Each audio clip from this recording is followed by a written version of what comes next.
ஆண்டவராகிய இயேசு கிறிஸ்துவின் நாமத்தினாலே இங்கே வந்திருக்கிற உங்கள் யாவரையும் அன்போடு கூட வாழ்த்துகிறேன், வரவேற்கிறேன். வந்திருக்கிற உங்கள் ஒவ்வொருவரையும் ஆண்டவர் இயேசு கிறிஸ்து அபரிவிதமாக ஆசீர்வதிப்பாராக. ஆமென். உங்கள் யாவருக்கும் கிருபையும் சமாதானமும் பரிபூர்ணமாக உண்டாவதாக. நன்மையும் கிருபையும் உங்களை பின்தொடர்வதாக. நித்திய மகிழ்ச்சி உங்கள் வாழ்வில் நிறைவாக இருக்க இயேசுவின் நாமத்தினாலே உங்களை வாழ்த்தி ஆசீர்வதிக்கிறேன். ஆமென். இந்த நல்ல வாய்ப்புக்காக நான் ஆண்டவருக்கு நன்றி செலுத்துகிறேன். இந்த வாய்ப்பை ஏற்படுத்தி கொடுத்த அருமையான பாஸ்டர் அவர்களுக்கு மனமார்ந்த நன்றிகளை தெரிவித்துக் கொள்கிறேன். அண்ட் பாஸ்டர்மா அவர்களுக்கும் கூட. அண்ட் ரொம்ப நாட்களுக்கு கழித்து மறுபடியுமாக இப்படிப்பட்ட ஒரு வாய்ப்பை ஆண்டவர் நமக்கு ஏற்படுத்தி கொடுத்திருக்கிறார். இரண்டாம் வருகை அப்படின்னு சொன்ன உடனே நம்ம மனசில் நிறைய காரியங்கள் தோன்றிருக்கும். இதை பேசுவாங்களா, இதை பேசுவாங்களா, இதை பேசுவாங்களா, இதை பேசுவாங்களா, இதை பேசுவாங்களா அப்படின்னு ஒரு பெரிய லிஸ்ட்டு நம்ம கையில் இருக்கலாம். ஒருவேளை எதிர்பார்ப்பு இருக்கலாம். எனக்கு தெரியல உங்களுடைய எதிர்பார்ப்பு நிறைவேறும் எந்த அளவுக்கு நிறைவேற போகுது அப்படிங்கிறது. அதே நேரத்தில் நீங்கள் எதிர்பார்க்காத நிறைய காரியங்களை குறித்து வேத வசனத்தின் அடிப்படையில் நாம் புரிந்து கொள்ள போகிறோம். பொதுவாக இப்படிப்பட்ட ஒரு வேத பாட வகுப்புகளுக்கு பொதுவாக திருச்சபைகளில் அதிகப்படியான முக்கியத்துவம் கொடுக்கப்படுவதில்லை. பட் அதே நம்முடைய திருச்சபையில் அருமையான பாஸ்டர் அவர்கள் இதில் ரொம்ப கவனமாக இருந்து இப்படிப்பட்ட இந்த வகுப்பு நடப்பதற்கு ஆண்டவர் அவர் உள்ளத்தில் ஏவி இருக்கிறார். ஹல்லேலூயா. நம்ம ஒரு வசனத்தை வாசித்துட்டு நம்ம இந்த பாடத்திற்கு நேராக நம்ம போகலான்னு நினைக்கிறேன். 1 தீமோத்தேயு 2வது அதிகாரம் 4வது வசனத்தை நான் உங்களுக்காக வாசிக்கிறேன். 1 தீமோத்தேயு 2வது அதிகாரம் 4வது வசனம். எல்லா மனுஷரும் ரட்சிக்கப்படவும் சத்தியத்தை அறிகிற அறிவை அடையவும் அவர் சித்தமுள்ளவராக இருக்கிறார். என்ன அப்படின்னு பார்த்தோம் அப்படின்னா, எல்லா மக்களும் ரட்சிக்கப்படணும். அண்ட் ரட்சிக்கப்பட்ட எல்லாரும் சத்தியத்தை அறிகிற அறிவில் வளரணும். ஒரு அலையிலே சொல்லிடுங்க. இந்த வேத பாட வகுப்பு அதற்காகத்தான். ரட்சிக்கப்பட்டிருக்கிற மக்கள் சத்தியத்தை அறிகிற அறிவில் வளர வேண்டும். மக்கள் ரட்சிக்கப்பட வேண்டும் என்பது தேவனுடைய சித்தம். அதே அளவுக்கு ரட்சிக்கப்பட்ட மக்கள் சத்தியத்தை அறிகிற அறிவில் வளர வேண்டும். ஒரு அலையிலே சொல்லிடுங்க. ஓகே. ஆக இப்படிப்பட்ட இந்த வகுப்புக்காக நான் ஆண்டவருக்கு நன்றி செலுத்துகிறேன். நான் நினைக்கிறேன் உங்கள் கருத்தில் அந்த 2ஆம் வருகைக்கான அந்த வேத பாட புத்தகம் உங்கள் கையில் கொடுக்கப்பட்டிருக்கோம். உங்களுக்கு எத்தனை பேர் நீங்கள் ஃப்ரீயாக வாங்கினீங்கன்னு தெரில, எத்தனை பேர் காசு கொடுத்து வாங்கினீங்கன்னு தெரில. ஆமாம். ஓகே. இது பார்த்திங்க அப்படின்னாக்கா பிரிண்ட் ஆகிறதுக்கு 140 ரூபா ஆச்சு. ஆமாம். இதை உங்கள் மனசில் வச்சு கொடுங்க. இந்த புத்தகத்துக்கு மாத்திரம் 140 ரூபா. இதுக்கு பிறகு இந்த மீட்டிங் செலவு, அது இது ஆன போன சொட்டி சடக்கு அதெல்லாம் ஒரு தனி செலவில் ஒன்று நிற்கிது. இந்த புத்தகத்துக்கு மாத்திரம் அதாவது 250 புத்தகம் பிரிண்ட் ஆகிருக்கு. எவ்வளோ ஆயிருக்கீங்கன்னு நினைக்கிறீங்க? ஆமாம், 34,000 ரூபா ஆயிருக்கு. தோத்துறேன் ஒரு அலையில சொல்லிடுங்க. எதற்காக அப்படின்னா, மக்கள் சத்தியத்தை அறிகிற அறிவில் வளர்வதற்காக. ஒரு அலையில சொல்லுங்க. மக்கள் சத்தியத்தை அறிகிற அறிவில் வளர்வதற்காக. சரி, நான் மறுபடியும் இதை பற்றியே பேசி என்னுடைய நேரத்தை வீண் பண்ண விரும்பல. நமக்கு போகலான்னு நினைக்கிறேன். எனக்கு குறைஞ்சது 12லிருந்து 14 மணி நேரம் தேவை இந்த வேத பாடத்தை நான் முடிப்பதற்கு. இந்த 4 நாட்களில் நம்ம எவ்வளவு நேரத்தை நம்ம யூஸ் பண்ண முடியுமோ நம்ம யூஸ் பண்ணிக்கலாம் அப்படின்னு நினைக்கிறேன். இந்த பாடத்தை குறித்து நம்ம பேசிகிட்டு இருக்கும்போது இடையில என்னால் எந்த கதையும் சொல்ல முடியாது, எந்த உதாரணத்தையும் சொல்ல முடியாது. வேத வசனத்தை மட்டும்தான் காட்ட முடியும். ஏன்னா இது அப்படிப்பட்ட ஒரு பாடம். ஓகே, பிரசங்கம் அப்படின்னாக்கா ஒரு கதை சொல்லலாம், ஒரு உதாரணம் சொல்லலாம், ஒரு எடுத்துக்காட்டு சொல்லலாம், ஒரு நடந்த சம்பவத்தை வந்து மேற்கோளாக காமிச்சு முடிக்கலாம். பட் இந்த வேத பாடம் நம்மளால் அப்படி பண்ண முடியாது. ஆனாலும் நம்ம வந்து முயற்சி பண்ணலாம் அப்படின்னு நினைக்கிறேன். எவ்வளவு குறிப்பு எடுக்க முடியுமோ அவ்வளவு குறிப்புகள் எடுத்துக்கொள்ளுங்கள். மறுபடியும் இதை வீட்டில் போய் படியுங்கள், பாருங்கள். எவ்வளவு எழுத முடியுமோ அவ்வளவுத்தையும் எழுதி கொள்ளுங்கள். இருந்தால் உங்கள் நான் பேசுகிற காரியம் உங்கள் பாட புத்தகத்தில் இருந்தால் கர்த்தருக்கு ஸ்தோத்திரம், இல்லை என்றால் கர்த்தருக்கே ஸ்தோத்திரம். ஓகே, நான் நினைக்கிறேன் உங்கள் கையில் பேனா இருக்குது, உங்கள் கையில் புத்தகம் இருக்குது, எங்கிட்டாவது எழுதி கொள்ள வேண்டியது. அல்லாவிட்டா அந்த புத்தகத்திலேயே இடையில பார்த்தீங்க அப்படின்னா காலியாக பேப்பர்ஸும் இருக்குது, நீங்கள் எக்ஸ்ட்ரா குறிப்பு எடுத்துக்கொள்வதற்கு.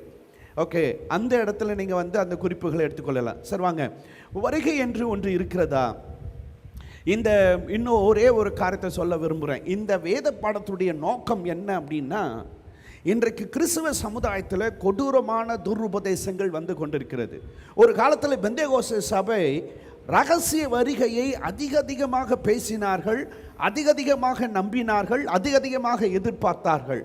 ஆனால் காலப்போக்கில் அது கொஞ்சமாக மாறி இன்றைக்கு பெந்தேகோஸ்தே சபையும் ரகசிய வருகை இல்லை என்று பேசி கொண்டிருக்கிறார்கள். ஆக இந்த வேத பாடத்துடைய மிக முக்கியமான நோக்கம் என்ன அப்படின்னா, ஆண்டவர் இயேசு கிறிஸ்துவுடைய வருகை 100% இருக்க போகிறது என்கிற அந்த நம்பிக்கையை விதைப்பதற்காகத்தான், அந்த விசுவாசத்தை விதைப்பதற்காகத்தான். என்னென்ன சந்தேகங்கள் எல்லாம் இருக்கோ, என்னென்ன கேள்விகள் எல்லாம் சமுதாயத்தில் இருக்கிறதோ அதை எல்லாவற்றையும் உடைப்பதற்காக. ஓகே, வருகை அப்படின்னு சொல்லி ஒன்று இருக்கா? வருகை முடிந்து விட்டதா அப்படியும் சிலர் சொல்லுகிறாங்க. வருகை என்பது முடிந்து விட்டது. வருகை என்பது இரண்டு விதமான வருகையா? ரகசிய வருகை, பகிரங்க வருகை, அப்படி ரெண்டு இருக்கா? அப்படியும் சிலர் பேசி கொண்டிருக்கிறார்கள். சிலர் அதெல்லாம் இல்லைப்பா, ஒரே ஒரு வருகை தான் இருக்கிறது. இப்படி ஏராளமான கேள்விகள் இருக்கு. இந்த எல்லா கேள்விகளுக்கும், நான் கேட்காத எல்லா கேள்விகளுக்கும் விரிவான பதிலை நம்ம வந்து பார்க்கலாம். ஆண்டவர் இயேசு கிறிஸ்து இந்த உலகத்தில் மனிதனாக பிறப்பார். ஆண்டவர் இயேசு கிறிஸ்துடைய முதல் வருகை குறித்து ஏராளமான தீர்க்க தரிசனங்கள் நம்முடைய பரிசுத்த வேதாகமத்தில் இருக்கிறது. ஆண்டவர் இயேசு கிறிஸ்துடைய முதல் வருகையை பற்றி சொல்லப்பட்ட தீர்க்க தரிசனத்தில் வந்து நம்ம வந்து பார்த்தோம் அப்படின்னா, ஏறக்குறைய 325 தீர்க்க தரிசன வசனங்கள் அப்படியே 100% நிறைவேறி இருக்கிறது. ஒரு அல்லேலூயா சொல்லுங்க. ஆண்டவர் இயேசு கிறிஸ்துவுடைய முதல் வருகை, மனிதனாக இந்த உலகத்திற்கு வருவார், பிறப்பார், மக்களுக்கு நன்மை செய்கிறவராக இருப்பார், பாடுபட்டு மரிப்பார், மூன்றாவது நாள் உயிரோடு கூட எழும்புவார், பரலோகத்துக்கு எடுத்துக்கொள்ளப்படுவார் என்கிற இந்த முதல் வருகையை பற்றி சொன்னப்பட்ட தீர்க்க தரிசனங்களில் ஸ்தோத்திரம் 325 தீர்க்க தரிசன வசனங்கள். அதை ஆஃப் பண்ணிக்கலாம்னு நினைக்கிறேன். 325 தீர்க்க தரிசன வசனங்கள் அதிகமாக நிறைவேறி இருக்கிறது. ஹல்லேலூயா. அப்படின்னா நாம ஒரு காரியத்தை புரிஞ்சுக்கலாம். இயேசு கிறிஸ்துவுடைய முதல் வருகை பற்றி சொன்னப்பட்ட இவ்வளவு தீர்க்க தரிசன வசனங்கள் நிறைவேறி இருக்குது அப்படின்னா, அதே போல ஆண்டவர் இயேசு கிறிஸ்துவுடைய இரண்டாம் வருகை பற்றி சொன்னப்பட்ட தீர்க்க தரிசனமும் 100% நிறைவேறும். ஹல்லேலூயா. ஓகே, 48 தீர்க்க தரிசனம் நிறைவேறிச்சு அப்படின்னா, 48 தீர்க்க தரிசனங்கள் நிறைவேறிச்சு அப்படின்னா, உங்களுக்கு ஒரு நம்பர் போட்டிருக்கேன். உங்களால் அந்த நம்பரை சொல்ல முடிஞ்சால் சொல்லிக்கிடுங்க, சொல்ல முடியல அப்படின்னா கவலைப்படாதீங்க. ஆமாம், ஓகே, அது ஒரு பெரிய மேட்ரு இல்லை. 10க்கு பக்கத்தில் 157 பூஜ்ஜியம் போட்டால் அந்த நம்பர் என்ன வருதோ, 48 தீர்க்க தரிசனம் நிறைவேறினாலே இவ்வளவு நம்பருக்கு ஒருக்கா தான் அந்த சம்பவம் நடக்கும். ஒரே ஒரு முறைத்தான் இந்த சம்பவம் நடக்கும். இந்த இவ்வளோ கவுண்ட்டுக்கு ஒரு முறைத்தான் இந்த சம்பவம் நடக்கும். 48 தீர்க்க தரிசனம் நிறைவேறினாலே. இப்போ நம்ம வந்து பார்த்தோம், 325க்கும் அதிகமான தீர்க்க தரிசனங்கள் இயேசு கிறிஸ்துவுடைய முதல் வருகை பற்றி சொல்லப்பட்டிருந்தது. அது அப்படியே நிறைவேறி இருக்கிறது அப்படின்னு நம்ம வந்து பார்த்தோம். அப்போ அப்படின்னா அது பக்கத்தில் இன்ட்டு 6.77 போட்டு நீங்கள் பெருக்குனா என்ன விட வருதோ அத்தனை முறைக்கு ஒரு முறை தான் இப்படிப்பட்ட ஒரு சம்பவம் நடக்கும். அப்போ அப்படின்னா நம்ம இதிலேருந்து ஒரு காரியத்தை புரிஞ்சுக்கலாம். இப்படிப்பட்ட ஒரு சம்பவம் நடக்க வாய்ப்பே இல்லை, சான்ஸே கிடையாது. தோத்திரம். ஆனால் இயேசு கிறிஸ்துவை பற்றிய சொன்னப்பட்ட அந்த தீர்க்க தரிசனங்கள் அப்படியே இம்மி பிசகாமல் 100% நிறைவேறியது. அல்லேலூயா. அல்லாவிட்டா இதுக்கு எப்படி, எதுக்கு இது எதற்கு சமமானது அப்படின்னு நம்ம பார்த்தோம் அப்படின்னா, இப்போ நாம் உட்காந்துட்டு இருக்கிற இந்த இடத்திலிருந்து அமெரிக்காவில் இருக்கிற கலிஃபோர்னியா மாகாணத்தில் இருக்கிற ஒரு பில்டிங் மேலே ஒரு ஆப்பிள் இருக்குது. அமெரிக்காவில் இருக்கிற கலிஃபோர்னியா மாகாணத்தில் இருக்கிற ஒரு பில்டிங் மேலே ஒரு ஆப்பிள் இருக்குது. இங்கிருந்து, அதாவது மதுரையிலிருந்து இந்த கூடல் நகர்லேருந்து ஷூட் பண்ணால் எப்படி இருக்கும்? சரி, முதல்ல இப்படி யோசிப்போம். அப்படி ஒரு சம்பவம் நடக்குங்களா? ஹலோ, நடக்குங்களா? வாய்ப்பே கிடையாது. ஸ்தோத்திரம். ஆனால் இவ்வளவு தீர்க்க தரிசனங்கள் நிறைவேறினது எதற்கு சமமானது அப்படின்னா, மதுரை கூடல் நகர்லேருந்து அமெரிக்காவில் இருக்கிற கலிஃபோர்னியா மாகாணத்தில் இருக்கிற ஒரு பில்டிங் மேலே இருக்கிற ஒரு ஆப்பிளை ஷூட் பண்ணுறது போல. வாவ், எவ்வளவு ஆச்சரியமானது, எவ்வளவு அற்புதமானது. தோத்திரம். நம்முடைய வேத வசனம் 100% உண்மையானது. நமது ஆண்டவர் இயேசுவை குறித்து சொன்னப்பட்ட வசனங்கள் அப்படியே 100% நிறைவேறி இருக்கிறது. அல்லேலூயா. அப்போ இரண்டாம் வருகை பற்றி சொல்லப்பட்ட தீர்க்க தரிசனங்களும் அப்படியே 100% நிறைவேறும். ஓகே, புதிய ஏற்பாட்டில் நடந்து கொண்டிருக்கிற மற்றும் நடக்க போகிற சம்பவங்களை வேகமாக மனசில் உள்வாங்கிக்கலாம்னு நினைக்கிறேன். நான் இன்றைக்கி பேஸ் போட விரும்புகிறேன். நாளைக்கு இன்னும் அடுத்தடுத்த நிலைகளுக்கு நம்ம போகலாம். நடந்து முடிந்த சம்பவங்கள் வரிசையாக ஆண்டவராக இயேசு கிறிஸ்துவுடைய பிறப்பு, ஆண்டவராக இயேசு கிறிஸ்துவுடைய பாடு, மரணம் மற்றும் உயிர்த்தெழுதல், பழைய ஏற்பாட்டு பரிசுத்தவான்களுடைய உயிர்த்தெழுதல், இந்த சம்பவங்கள் நடந்து முடிந்திருக்கிறது. இப்பொழுது என்ன சம்பவம் நடந்து கொண்டிருக்கிறது அப்படின்னு நம்ம பார்த்தோம் அப்படின்னா, இது சபையின் காலம் நடந்து கொண்டிருக்கிறது. இனி என்ன சம்பவங்கள் நடக்கப் போகிறது அப்படிங்கிறத வரிசை கிரமமாக நான் நினைக்கிறேன் உங்கள் பாட புத்தகத்தில் அப்படியே சிலது பிரிண்ட் ஆகிருக்கும். ஆண்டவராக இயேசு கிறிஸ்துவுடைய ரகசிய வருகையில் சபை எடுத்துக்கொள்ளப்படும். அந்தி கிறிஸ்துவின் ஆளுகை நடக்கும். சபை எடுத்துக்கொள்ளப்பட்ட பிறகு 2 தீர்க்கதரிசிகள் கொலை செய்யப்பட்டு மரிப்பார்கள். அவர்கள் உயிரோடு கூட எழும்புவார்கள். 4வது ஆண்டவராக இயேசு கிறிஸ்துவுடைய பகிரங்க வருகை மற்றும் இரத்த சாட்சியாக மரித்த மக்களுடைய உயிர்த்தெழுதல், அரிமகதோன் யுத்தம், அந்தி கிறிஸ்து மற்றும் கள்ள தீர்க்கதரிசி நரகத்திலே தள்ளப்படுவார்கள். பிசாசு 1000 வருடங்கள் சிறையில் அடைக்கப்படுவான். அதன் பிறகு 7வது ஆண்டவர் இயேசு கிறிஸ்துவுடைய 1000 வருட ஆளுகை. அந்த 1000 வருட ஆளுகை முடிந்த பிறகு பிசாசு விடுவிக்கப்படுவான். அப்பொழுது கோகு மாகோகு யுத்தம் நடக்கும். அண்ட் ஆதாம் காலம் முதல் இன்று வரை உயிர்த்தெழாதவர்கள் எல்லோரும் உயிர்த்தெழுந்து நியாய தீர்ப்படைவார்கள். அண்ட் கடைசியாக புதிய வானம், புதிய பூமி, புதிய எருசலேம், புதிய ஆலயம் மற்றும் ஆண்டவராக இயேசு கிறிஸ்துவுடைய நித்திய ஆளுகை, இவையெல்லாம் ஒன்றன் பின் ஒன்றாக அப்படியே 100% நிறைவேறப் போகிறது. அல்லேலூயா. ஓகே, அண்ட் நம்ம பாகம் 2 போயாச்சு இப்போ. ஓகே, ஆண்டவர் இயேசு கிறிஸ்துவுடைய வருகையை பற்றி நம்ம புரிஞ்சுக்கணும் அப்படின்னாக்கா, ஒரு 4 கேள்விகள் அல்லாவிட்டால் 4 வேத பகுதிகள், பழைய ஏற்பாட்டிலிருந்து 4 வேத பகுதிகளை நம்ம முதல்ல உள்வாங்கிக்கிட்டோம் அப்படின்னா அது நமக்கு ரொம்ப உபயோகமாக இருக்கும். 4 கேள்வியின் அடிப்படையில் 4 பழைய ஏற்பாட்டில் இருக்கக்கூடியதான வேத பகுதிகளை நாம் தியானிக்கலாம் அப்படின்னு நான் நினைக்கிறேன். அப்போ தான் வேத வசனத்தை அல்லாவிட்டால் ஆண்டவர் இயேசு கிறிஸ்துவுடைய வருகை பற்றி நாம் புரிஞ்சு கொள்ள முடியும். இந்த உலகம் எத்தனை வருடங்கள் இருக்க போகிறது? நாம் பார்த்து கொண்டிருக்கிற, நாம் வாழ்ந்து கொண்டிருக்கிற, நாம் அனுபவித்து கொண்டிருக்கிற இந்த உலகம் எத்தனை வருடங்கள் இருக்க போகிறது? உங்களுக்கு பதில் தெரிஞ்சிச்சுன்னா இப்போ நீங்கள் பதில் சொன்னீங்கன்னா நல்லா இருக்கும்னு நினைக்கிறேன். இந்த உலகம் எத்தனை வருடங்கள் இருக்க போகிறது? என்னங்கம்மா? 5000 வருடங்கள். 6000 வருடங்கள், 7000 வருடங்கள். Okay, very good. Okay, no problem. ஆதியாகமம் 1வது அதிகாரம் 1வது வசனம் நம்ம எல்லாருமே சேர்ந்து வாசிக்கலாம் அப்படின்னு நினைக்கிறேன். நமக்கு எல்லாருக்கும் தெரிஞ்ச வசனம். ஆதியிலே தேவன் வானத்தையும் பூமியையும் சிருஷ்டித்தார்.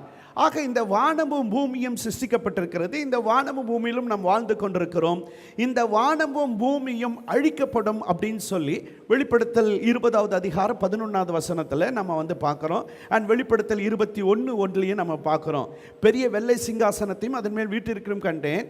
அவருடைய சமூகத்திலிருந்து பூமியும் வானமும் அகன்று போயின, அவைகளுக்கு இடம் இல்லாமல் போனது. வெளிப்படுத்தல் 21வது வசனத்தில் பார்க்குறோம். முந்தின வானமும் முந்தின பூமியும் ஒளிந்து போயின, சமுத்திரமும் இல்லாமல் போயிற்று. அப்போ நாம் பார்த்து கொண்டிருக்கிற இந்த வானமும் பூமியும் அழிய போகிறது. இது எத்தனை வருடங்கள் இருக்க போகிறது அப்படிங்கிறத நம்ம பார்த்தோம் அப்படின்னா, இந்த வானமும் பூமியும் எத்தனை வருடங்கள் இருக்க போகிறது. நம்ம ஆதியாகமம் 1வது அதிகாரம் 1வது வசனத்தில் நம்ம பார்க்குறோம். இங்கு 5 வார்த்தைகள் இருக்கிறது. ஆதியிலே தேவன் வானத்தையும் பூமியையும் சிருஷ்டித்தார். 5 வார்த்தைகள் இருக்கிறது. நம்ம தமிழ் பைபிளில் மட்டும் இல்லை, எல்லா மொழிபெயர்ப்பிலையுமே ஆதியாகமம் 1வது அதிகாரம் 1வது வசனம் 5 வார்த்தைகள் மட்டுமே இருக்கிறது. ஆனால் எபிரேய மொழியில் இது 7 வார்த்தையாக இருக்கிறது. எபிரேய மொழியில் 7 வார்த்தையாக இருக்கிறது. அப்படியே உங்கள் நோட்லேயும் அந்த வார்த்தை இருக்கும்னு நான் நம்புகிறேன். அண்ட் ஸ்க்ரீனில் இருக்கிறதையும் நம்ம பார்த்து வாசிக்கலாம்னு நினைக்கிறேன். அந்த 7 வார்த்தைகள் வாசிக்கலாங்களா? பெரேஷித் பாரா ஏலோஹிம் எத் அசமாயித் வேத் ஆஹாரஜ். ஆக 7 வார்த்தைகள் இங்கே இருக்கிறத நம்ம பார்க்குறோம். ஆதியாகமம் 1வது அதிகாரம் 1வது வசனத்தில் 7 வார்த்தைகள் இருக்குது. மற்றபடி எல்லா மொழிபெயர்ப்புகளையுமே 5 வார்த்தைகள் தான் இருக்கிறது. நம்ம ஆதியாகமம் 1வது அதிகாரம் 1வது வசனம் நம்முடைய முழு வேதாகமத்துடைய ப்ளூ பிரிண்ட். நமது முழு வேதாகமத்துடைய ப்ளூ பிரிண்ட். முழு வேதாகமத்தில் என்னென்னலாம் சம்பவங்கள் இருக்கிறதோ அந்த எல்லா சம்பவங்களும் ஆதியாகமம் 1வது அதிகாரம் 1வது வசனத்தில் இருக்கிறது. அல்லாவிட்டால் 1வது வசனத்தில், ஆதியாகமம் 1வது அதிகாரம் 1வது வசனத்தில் என்னென்ன சம்பவங்கள்லாம் இருக்கிறதோ அது தான் முழு வேதாகமமாக நம்முடைய கரங்களில் இருக்கிறது. ஓகே, அப்படின்னா தேவன் படைத்த இந்த உலகம் எத்தனை வருடங்கள் இருக்க போகிறது அப்படிங்கிற அதற்கான பதிலும் இந்த வேத வசனத்தில் இருக்கிறது. ஆதியாகமம் 1வது அதிகாரம் 1வது வசனத்தில் நமக்கு அதற்கான பதில் இருக்கிறது. 7 வார்த்தை. ஒரு வார்த்தை என்பது 1000 வருடங்கள். 7 வார்த்தைகள் அப்படிங்கிறது 7000 வருடங்கள். ஆக இந்த உலகம் எத்தனை வருடங்கள் இருக்க போகிறது அப்படின்னு சொல்லி நம்ம பார்த்தோம் அப்படின்னா 7000 வருடங்கள் இருக்க போகிறது. 7000 வருடங்கள் முடிவில் தான் இந்த வானமும் பூமியும் இல்லாமல் போக போகிறது. அண்ட் ஒரு நாள் என்பது 1000 வருடங்கள். ஆண்டவர் தேவன் படைத்த இந்த உலகம் படைப்பதற்கு 7 நாட்களை ஆண்டவர் பயன்படுத்தினார். அந்த 7 நாட்கள், ஒரு நாள் என்பது 1000 வருடங்கள் அண்ட் 7 நாட்கள் என்பது 7000 வருடங்கள். ஆக இந்த உலகம் எத்தனை வருடங்கள் இருக்க போகிறது அப்படின்னு சொல்லி நம்ம பார்த்தோம் அப்படின்னா 7000 வருடங்கள் இருக்க போகிறது. 2 பேதுரு 3வது அதிகாரம் 8வது வசனத்தை நான் உங்களுக்காக வாசிக்க விரும்புகிறேன். அளவிட்ட எல்லாருமே சேர்ந்து கூட வாசிக்கலாம். நான் ஸ்க்ரீனில் இருக்கிறது, எல்லாரும் சேர்ந்து வாசிக்கலாம்னு நினைக்கிறேன். பிரியமானவர்களே, கர்த்தருக்கு ஒரு நாள் 1000 வருஷம் போலவும் 1000 வருஷம் ஒரு நாள் போலவும் இருக்கிற இந்த ஒரு காரியத்தை நீங்கள் அறியாதிருக்க வேண்டாம். நமக்கு 1000 வருஷம் அப்படின்னா அவருக்கு ஒரு நாள், அவருக்கு ஒரு நாள் அப்படின்னா நமக்கு 1000 வருடங்கள். அப்போ இந்த உலகம் எல்லாவற்றையும் ஆண்டவர் படைப்பதற்கு 7 நாட்களை ஆண்டவர் பயன்படுத்தினார். அப்போ அந்த 7 நாட்கள் என்று சொல்லும் பொழுது அது நமக்கு எவ்வளவு வருடங்கள் அப்படின்னு நம்ம பார்த்தோம்னா 7000 வருடங்கள். ஆக இந்த உலகம் எத்தனை வருடங்கள் இருக்க போகிறது அப்படின்னு சொல்லி நம்ம பார்த்தோம் அப்படின்னா 7000 வருடங்கள் இருக்க போகிறது அப்படின்னு சொல்லி நாம் இந்த வசனத்தில் நம்ம புரிந்து கொள்ளலாம். ஓகே, ஆதியாகமம் 1வது அதிகாரத்துடைய 1வது வசனத்தில் 7 வார்த்தைகள். இந்த 7 வார்த்தையில் 2 வார்த்தைகள் மொழிபெயர்ப்பு செய்யப்படவில்லை. நம்ம தமிழில் மட்டும் இல்லை, எந்த மொழியிலையுமே இந்த 4வது வார்த்தையும் 6வது வார்த்தையும் மொழிபெயர்ப்பு செய்யவில்லை. எந்த மொழியிலையுமே. முதல் மொழிபெயர்ப்பு செய்யப்பட்டது கிரேக்க மொழியில் மொழிபெயர்ப்பு செய்தார்கள். அந்த கிரேக்க மொழியிலையும் இந்த 2 எழுத்து வார்த்தை, அதாவது 4வது வார்த்தை 6வது வார்த்தை மொழிபெயர்ப்பு செய்யப்படவில்லை. 4வது வார்த்தை ஏத் அண்ட் 6வது வார்த்தை வேயத் அப்படிங்கிற இந்த 2 வார்த்தைகள் எந்த மொழியிலையும் மொழிபெயர்ப்பு செய்யப்படவில்லை. அங்கே 2 எழுத்துக்கள் இருக்கிறது. முதல் எழுத்து ஆலஃப், 2வது எழுத்து டவ். ஆலஃப் டவ் அப்படிங்கிற எழுத்து. ஆலஃப் டவ் அப்படின்னு சொன்னால் என்ன அர்த்தம் அப்படின்னு சொல்லி நம்ம பார்த்தோம் அப்படின்னாக்கா, அல்பா ஒமேகா நமக்கு எல்லாருக்குமே தெரியும். Alpha omega. அல்பா ஒமேகா அப்படின்னா என்ன அர்த்தம்? சூப்பர். ஆதியும் அந்தமானவர், முந்தினவரும் பிந்தினவருமானவர், முதலும் கடைசியுமானவர். சூப்பர். இது என்ன மொழி? அல்பா ஒமேகா கிரேக்க மொழி. அவ்வளோத்தேன். கிரேக்க மொழியில் முதல் எழுத்து அல்பா, கடைசி எழுத்து ஒமேகா. முதல் எழுத்து கிரேக்க மொழியில் அல்பா, கடைசி எழுத்து ஒமேகா. அதே மாதிரி தான் ஆலெஃப் அப்படிங்கிறது எபிரேய மொழியில் முதல் எழுத்து, கடைசி எழுத்து டவ். ஆலெஃப் டவ். முதல் எழுத்து ஆலெஃப், கடைசி எழுத்து டவ். கிரேக்க மொழியில் முதல் எழுத்து ஒமேகா, கடைசி எழுத்து அல்பா, கடைசி எழுத்து ஒமேகா. தமிழில் முதல் எழுத்து ஆ, கடைசி எழுத்து அக்கு. ஓகே. ஆங்கிலத்தில் முதல் எழுத்து, கடைசி எழுத்து. அவ்வளோத்தேன். இதுதான் அது. முதலும் கடைசியும், ஆரம்பமும் முடிவும், இருக்கிறவராகவே இருக்கிறவர் அப்படின்னு சொல்லலாம். இப்போ ஆலஃப் டவ் அப்படின்னு சொன்னால் என்ன அப்படிங்கிறத நம்ம ஓரளவு புரிஞ்சுட்டோம். முதலும் கடைசியும், ஆரம்பமும் முடிவும் அப்படிங்கிறது அர்த்தம். இந்த முதலும் கடைசியுமானவர் யார் அப்படிங்கிறத நம்ம வெளிப்படுத்தல் 1வது அதிகாரம் 8வது வசனத்தில் பார்க்குறோம். நம்ம எல்லாரும் சேர்ந்து வாசிக்கலாம்னு நினைக்கிறேன். வாசிக்கலாங்களா? இருக்கிறவரும் இருந்தவரும் வருகிறவருமாகிய சர்வ வல்லமையுள்ள கர்த்தர், நான் ஆலஃபும் டவ்வாகவும் ஆதியும் அந்தமாகவும் இருக்கிறேன், எவரும் பிந்தினவருமாய் இருக்கிறேன். ஓகே. இப்போ ஆங்கிலத்தில் சொல்லலாம்னு நினைக்கிறேன். சொல்லாங்களா? அன்றியும் அவர் என்னை நோக்கி ஆயிற்று, நான் ஏவும் செட்டாகவும் ஆதியும் அந்தமாய் இருக்கிறேன். இப்போ அதில் இருக்கிறபடியே நம்ம வாசிடலான்னு நினைக்கிறேன். நான் அல்பாவும் ஒமேகாவும் ஆதியும் அந்தமும் முந்தினவரும் பிந்தினவருமாய் இருக்கிறேன். அப்போ அப்படின்னா ஏ செட்டாக இருப்பவர் யார்? ஆ அக்காக இருப்பவர் யார்? அல்பா ஒமேகாவுமாக இருப்பவர் யார்? ஆலஃப் டவ்வாக இருப்பவர் யார்? ஆண்டவராகிய இயேசு கிறிஸ்து. ஹல்லேலூயா. இப்போ கவனிங்க. 4வது வார்த்தை ஆலஃப் டவ். 4வது 1000 ஆண்டு ஆண்டவர் இயேசு கிறிஸ்து இந்த உலகத்திற்கு மனிதனாக வந்தார். ஒரு அல்லேலூயா சொல்லுங்க. மறுபடியும் 6வது வார்த்தை ஆலஃப் டவ் மறுபடியுமாக 6000 ஆண்டில் ஆண்டவராக இயேசு கிறிஸ்து மறுபடியுமாக வரப்போகிறார்.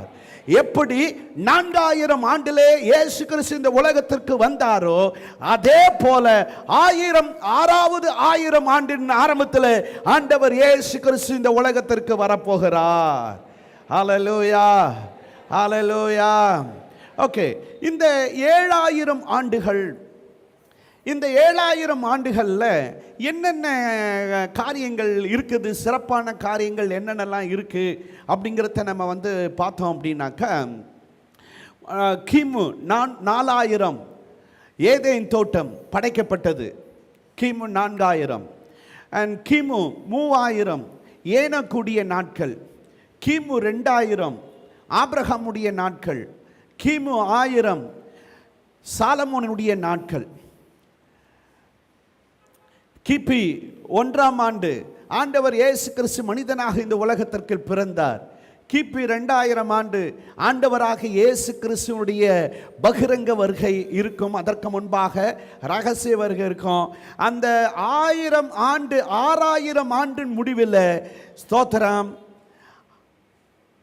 ஆண்டவர் இயேசு கிறிஸ்துவுடைய 1000 வருட ஆளுகை இருக்கும்.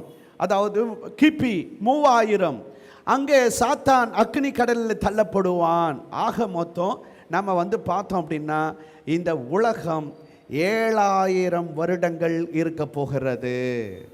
அல்லேலூயா. இன்னும் தெளிவுபடுத்த விரும்புகிறேன். மனசாட்சியின் பிரமாணம் 2000 ஆண்டுகள், நியாய பிரமாணம் 2000 ஆண்டுகள், கிறிஸ்துவின் பிரமாணம் அல்லாவிட்டால் கிருபையின் பிரமாணம் 2000 ஆண்டுகள், அண்ட் இயேசு கிறிஸ்துவுடைய 1000 வருட ஆளுகை 1000 ஆண்டுகள். ஆக நம்ம கூட்டி பார்க்கும்போது 7000 ஆண்டுகள். இப்படி நம்ம சொல்லிக்கிட்டே போகலாம். இப்படியும் சொல்லலாம், இயேசு கிறிஸ்துவுக்கு முன்பாக 4000 ஆண்டுகள், இயேசு கிறிஸ்துவுக்கு பின்பாக 3000 ஆண்டுகள். ஆக மொத்தம் இந்த உலகம் இருக்க போவது எத்தனை வருடங்கள் இருக்க போகிறது? 7000 வருடங்கள் இருக்க போகிறது. கர்த்தருக்கு ஸ்தோத்திரம். அண்ட் இரண்டாவது கேள்வி, மனிதன் இந்த உலகத்தில் எவ்வளவு காலங்கள் உயிரோடு கூட இருக்க போகிறான்? 120 வருஷம். வெரி குட், சூப்பர், பயங்கரமான பதில், தோத்திரம். ஓகே, மனிதன் இந்த உலகத்தில் எத்தனை வருடம் எவ்வளவு காலங்கள் உயிரோடு கூட இருக்க போகிறான்? 120 வருஷம். ஓகே, இதில் இன்னொரு கேள்வியும் நம்ம சேர்த்துக்கலாம் அப்படின்னு நான் நினைக்கிறேன். இன்னொரு கேள்வியும் இதில் சேர்த்துக்கலாம். மனிதன் பாவத்திலிருந்து ரட்சிக்கப்படுவதற்கு மனிதர்களுக்கு கொடுக்கப்பட்ட மொத்த ஆண்டுகள் எவ்வளவு? இந்த ரெண்டு கேள்வியை சேர்த்து நம்ம யோசிக்கலாம் அப்படின்னு நினைக்கிறேன். மனிதர்கள் இந்த உலகத்தில் எவ்வளவு வருடங்கள் உயிர் வாழப் போகிறார்கள்? அதில் இன்னொரு கேள்வி, இந்த உலகத்தில் மனிதர்களுக்கான ரட்சிப்பின் ஆண்டுகள் எத்தனை வருடங்கள் அப்படிங்கிறத. அம்மா உடனடியாக பதில் சொன்னாவ, மனிதன் எவ்வளவு காலங்கள் உயிர் வாழப் போகிறான் அப்படின்னு கேட்ட உடனே இமீடியட்டாக பதில் வந்துச்சு, 120 வருடங்கள். அந்த 120 வருடங்கள் எங்கேருந்து அம்மா எடுத்தாவ அப்படின்னு நம்ம பார்த்தோம் அப்படின்னா ஆதியாகமம் 6வது அதிகாரம் 3வது வசனத்தை நம்ம எல்லாரும் சேர்ந்து வாசிக்கலாம்னு நினைக்கிறேன். சேர்ந்து வாசிக்கலாங்களா? அப்பொழுது கர்த்தர், என் ஆவி என்றென்றைக்கும் மனுஷனோட போராடுவதில்லை,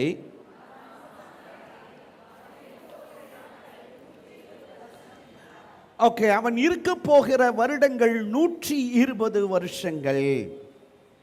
ஓகே, அப்ப அப்படின்னா மனிதன் இந்த உலகத்தில் எவ்வளவு நாட்கள் உயிர் வாழ போகிறார்கள் அப்படின்னா 120 வருடங்கள். அப்ப அப்படின்னா எனக்கு நீங்க பதில் சொன்னீங்கன்னா நல்லா இருக்கும். அப்படின்னா ஒவ்வொரு மனிதனும் 120 வருஷம் உயிர் வாழ போறாங்களா? இல்ல. ஆமா, இல்ல, அப்படிலாம் வாழ முடியாது. என்னங்க? Okay, very good. இப்போ அப்படின்னா மனிதன் இந்த உலகத்தில் 120 வருஷம் வாழ போகிறான் அப்படின்னா அதனுடைய அர்த்தம் என்ன அப்படின்னா ஒவ்வொரு நபரும் 120 வருஷங்கள் வாழ போகிறார்கள் அப்படிங்கிறது அதனுடைய அர்த்தம் அல்ல. இந்த உலகத்தில் மொத்தமாக மனிதர்கள் எவ்வளவு காலம் உயிர் வாழப் போகிறார்கள், அல்லாவிட்டால் பிறப்பு இறப்பு எத்தனை வருடங்கள் இருக்க போகிறது அப்படின்னு சொல்லி நம்ம பார்த்தோம் அப்படின்னா 120 வருடங்கள் என்று ஆண்டவர் கணக்கிட்டிருக்கிறார். ஓகே, கணக்காக சொல்லியிருக்கிறார். 120 வருடங்கள் அப்படிங்கிறது என்ன அப்படின்னு நீங்க பார்த்தீங்க அப்படின்னா 120 ஹியூபிலி ஆண்டுகள். 120 வருடங்கள் அப்படின்னு சொன்னா 120 ஹியூபிலி ஆண்டுகள். ஓகே, ஒரு ஹியூபிலி ஆண்டு அப்படின்னா 49 வருடங்கள். ஒரு ஹியூபிலி ஆண்டு அப்படின்னா 49 வருடங்கள். அண்ட் அப்படி நம்ம பார்த்தோம் அப்படின்னா அதுக்கு முன்னாடி நான் இன்னொரு வார்த்தையும் சொல்லிக்கொள்ள விரும்புகிறேன். நீங்கள் இதை மனசில் வச்சுக்கணும். ஒரு ஹியூபிலி ஆண்டு அப்படின்னா 49 வருடங்கள். கணக்கில் எவ்வளோ தான் இருக்கும் அப்படின்னா, எழுத்தில் எவ்வளோ தான் இருக்கும் அப்படின்னா 49 தான் இருக்கும். ஒரு ஹியூப்ளி ஆண்டுனா 49 கணக்கில் இருக்கும். ஆனால் நாம் கணக்கில் வைக்க வேண்டியது 50. கணக்கில் எவ்வளோ இருக்கும்? 49. எழுத்தில் எவ்வளோ இருக்கும்? 49. எழுத்தில் 49 தான் இருக்கும், கணக்கில் 49 தான் இருக்கும். ஆனால் நாம் மனசில் எவ்வளோ வச்சுக்கணும்? 50. எனக்கு மறுபடியும் பதில் சொல்லிட்டீங்கன்னா நல்லா இருக்கும். ஒரு ஹியூப்ளி ஆண்டு எழுத்தில் எவ்வளோ இருக்குங்க? கணக்கில் எவ்வளோ இருக்கும்? 49. கணக்குலையும் 49 தேன், எழுத்துலையும் 49 தேன். ஆனால் நாம் மனசில் பதிவு பண்ணிக்கணும் 50. ஒரு வருஷம் கணக்கில் இருக்காது, அது கணக்கில் வைக்கக்கூடாது, எழுத்தில் இருக்கக்கூடாது, மனசில் தான் இருக்கணும். 50வது வருடம் கணக்கு இல்லை. அப்போ அப்படின்னா ஒரு ஹியூப்ளி ஆண்டு அப்படின்னா 49 வருடங்கள் அப்படின்னு சொன்னால் மொத்தம் எவ்வளோ வருடங்கள் வருகிறது? 5880 வருடங்கள் வருகிறது. 120 வருடங்கள் அப்படின்னா 120 ஹியூப்ளி ஆண்டுகள். ஒரு ஹியூப்ளி ஆண்டு அப்படிங்கிறது 49. அப்போ அப்படின்னா 120 வருடங்கள் அப்படின்னு சொன்னால் 120 ஹியூப்ளி ஆண்டு. அப்போ அப்படின்னா இன்ட்டு 49 5880 ஆண்டுகள். இந்த 5850 ஆண்டுகளில் நம்ம எத்தனை ஹியூப்ளி ஆண்டு ஒரு வருஷம் கணக்கில் இல்லாமல் இருக்குல்ல, எத்தனை வருஷத்தை உள்ளார சேர்க்கணும் நம்ம? சூப்பர், 120 வருஷத்தை நாம் உள்ளார சேர்க்கணும். ஏன்னா அந்த 50வது வருடம் ஹியூப்ளி ஆண்டு கணக்கில் இல்லை. அப்படின்னா அந்த 20 வருஷத்தை நம்ம சேர்த்தோம் அப்படின்னு சொல்லி பார்த்தோம் அப்படின்னா 6000 வருடங்கள் அப்படின்னு இருக்கிறத நம்ம பார்க்குறோம். ஆக இந்த உலகத்தில் மனிதனுடைய பிறப்பு மரணம் எவ்வளவு வருடங்கள் இருக்க போகுது அப்படின்னு சொல்லி நம்ம பார்த்தோம் அப்படின்னா 6000 வருடங்கள் இருக்க போகிறது. ஒரு அல்லேலூயா சொல்லிடுங்க, ஒரு அல்லேலூயா சொல்லிடுங்க. ஒவ்வொரு நபரும் 6000 வருஷம் 120 வருஷம் வாழ்வாங்க அப்படின்னு கிடையாது. மொத்தமாக இந்த உலகத்தில் மனிதனுடைய பிறப்பு மரணம் எத்தனை வருஷம் தான் இருக்க போகிறது அப்படின்னு பார்த்தீங்க அப்படின்னா 6000 வருடங்கள் தான் இருக்க போகிறது. நம்ம ஏற்கனவே பார்த்தோம் இந்த உலகம் எத்தனை வருடங்கள் இருக்க போகிறது? 7000 வருடம். அப்போ 7000 வருஷத்தில் 6000 வருஷம் போயிடுச்சு அப்படின்னா மீதி எத்தனை வருஷம் இருக்குங்க? 1000 வருஷம். இந்த 1000 வருஷம் ஆண்டவர் இயேசு கிறிஸ்துவுடைய 1000 வருட ஆளுகை. இந்த 1000 வருட ஆளுகையில் பிறப்பும் இருக்காது, மரணமும் இருக்காது. ஒரு அல்லேலூயா சொல்லிடுங்க. அப்போ கடைசி அந்த 1000 ஆண்டு இயேசு கிறிஸ்துவுடைய 1000 வருட ஆளுகையில் மரணமும் பிறப்பும் இருக்காது, மரணமும் இருக்காது. அங்கே அப்படியே இருக்கும். எவ்வளோ மக்கள் இருக்கிறாங்களோ அவ்வளோ மக்களும் இருப்பார்கள். ஓகே, அப்போ அப்படின்னு நம்ம பார்த்தோம் அப்படின்னா இந்த உலகத்தில் மனிதனுடைய பிறப்பு மரணம், இந்த உலகத்தில் மனிதர்கள் எவ்வளோ வருடங்கள் பிறப்பு மரணம் இருக்கும் அப்படின்னா 6000 வருடங்கள் இருக்க போகிறது. அல்லேலூயா. சரி, ரெண்டாவது கேள்வியை, அதாவது இதுலேயே நம்ம இன்னொரு ரெண்டாவது கேள்வியை நம்ம வச்சிருந்தோம். மனிதனுக்கான ரட்சிப்பின் திட்டம் எத்தனை வருடங்கள் அப்படிங்கிறதையும் நம்ம புரிஞ்சுக்கிட்டா நல்லா இருக்கும்னு நினைக்கிறேன். மனிதனுக்கான ரட்சிப்பின் திட்டம் எவ்வளவு வருடங்கள்? ஓகே, வெளிப்படுத்தல் 13வது அதிகாரம் 8வது வசனத்தில் நம்ம பார்க்குறோம். உலக தோற்றம் முதல் அடிக்கப்பட்ட ஆட்டுக்குட்டி என்று நம்ம வேதத்தில் வாசிக்கிறோம். அப்படின்னா ஆண்டவர் இயேசு கிறிஸ்து எப்பொழுது சிலுவையில் அறையப்பட்டார் அப்படிங்கிறத நம்ம பார்த்தோம் அப்படின்னா வேதவசனம் சொல்லுது உலகம் தோன்றுவதற்கு முன்பாக. வெளிப்படுத்தல் 13:8 சொல்லுது உலகம் தோன்றுவதற்கு முன்பாக. அப்போ அப்படின்னா எந்த வசனத்தில் அப்படின்னு ஒரு தோராயமாக சொல்ல முடியுங்களா? எந்த வசனத்தில் இயேசு கிறிஸ்து சிலுவையில் அறையப்பட்டார்? 7000 வருஷத்துக்கு முன்னாடி. சூப்பர், வசனம் கேட்டேன் நான், எத்தனை வருஷம் கேட்கல. Super super. ஆதியாகமம் 1:1 ஆண்டவர் இயேசு கிறிஸ்து சிலுவையில் அறையப்பட்டார். ஒரு அல்லேலூயா சொல்லிடுங்க. நம்ம ஏற்கனவே சொன்னோம் ஆதியாகமம் 1வது அதிகாரம் 1வது வசனம் நம்முடைய பரிசுத்த வேதாகமத்துடைய ப்ளூ பிரிண்ட். முழு வேதாகமத்தில் என்னென்னலாம் இருக்கிறதோ அதெல்லாம் ஆதியாகமம் 1:1 இருக்குது. ஆண்டவர் இயேசு கிறிஸ்து எப்பொழுது சிலுவையில் அறையப்பட்டார்? உலகம் தோன்றுவதற்கு முன்பாக. அப்போ ஆதியிலே தேவன் வானத்தையும் பூமியும் சிருஷ்டித்தார். அந்த வானத்தையும் பூமிக்கு முன்னாடி நம்ம பார்க்கறது ஆதியிலே. அந்த ஆதியிலே அப்படிங்கிற அந்த வார்த்தைக்கு எபிரேய வார்த்தை பெரேஷித் அப்படிங்கிற வார்த்தை. பெரேஷித் அப்படிங்கிற வார்த்தை, பெரேஷித் அப்படிங்கிற அந்த எபிரேய வார்த்தைக்கு 6 எபிரேய எழுத்துக்கள் இருக்கிறது. பெத், ரேஷ், ஆலெஃப், ஷீன், யோட், டவ் ஆகிய 7 எழுத்துக்கள் அங்கே இருக்கிறது. 6 வார்த்தைகள், தேங்க்யூ, 6 எழுத்துக்கள் அங்கே இருக்கிறது. இந்த 6 எழுத்தினுடைய அர்த்தம் என்ன அப்படிங்கிறத நம்ம பார்த்தோம் அப்படின்னா, பெத் அப்படின்னா கூடாரம். பெத் அப்படின்னா கூடாரம், கூடாரத்திற்கு உள்ளே. பெத் முதல் எழுத்து பெத், பெத் அப்படின்னா கூடாரத்துக்கு உள்ளே. ரெண்டாவது எழுத்து ரேஷ். ரேஷ் அப்படின்னு சொன்னா பரலோக இளவரசர். அப்படின்னா கூடாரத்துக்குள்ளார இருக்கிறவர் யார் அப்படின்னு சொல்லி நம்ம பார்த்தோம்னா, பரலோக இளவரசர் இருக்கிறார் அப்படிங்கிறத நம்ம பார்க்கலாம். அல்லாவிட்டா இன்னொன்று, பெத்தையும் ரேஷையும் சேர்த்தோம் அப்படின்னா ஃபர் அப்படிங்கிற வார்த்தை. ஃபர்தலமையோ, பரபாஸ், ஃபர். ஓகே, பெத்து ரேஷு சேர்த்தா ஃபர். ஃபர் அப்படின்னு சொன்னா குமாரன் அப்படின்னு அர்த்தம். அப்ப கூடாரத்துக்குள்ளார இருக்கிறவர் யார்? குமாரன். அல்லாவிட்டால் கூடாரத்துக்குள்ளார இருக்கிறவர் பரலோக இளவரசர் அப்படிங்கிறத நம்ம பார்க்குறோம். சரி, இந்த பரலோக இளவரசர் யார் அப்படிங்கிறத நம்ம பார்த்தோம் அப்படின்னாக்கா, மூன்றாவது எழுத்து நமக்கு அதற்கான வார்த்தை, மூன்றாவது எழுத்து அதற்கான நமக்கு வார்த்தை சொல்லுது ஆலெஃப். ஆலெஃப் அப்படின்னா தலைவர். தலைவர் அப்படின்னா பிதாவாகிய தேவன். அப்ப அப்படின்னா கூடாரத்துக்குள்ளார இருக்கிறவர் யார்? தேவகுமாரன். ஓகே, தேவகுமாரன் கூடாரத்துக்குள்ளார இருக்கிறார். நான்காவது எழுத்துல சொல்லுது அந்த தேவகுமாரனுக்கு என்ன நடக்கும் அப்படின்னா, நான்காவது எழுத்து ஷீன். ஷீன் அப்படின்னா நசுக்குவது, அல்லாவிட்டால் அழிப்பது அப்படின்னு அர்த்தம். அப்படியானால் தேவகுமாரன் நசுக்கப்படுவார், தேவகுமாரன் மரிப்பார் என்று நாம அந்த எழுத்தின் மூலமாக புரிந்து கொள்ளலாம்.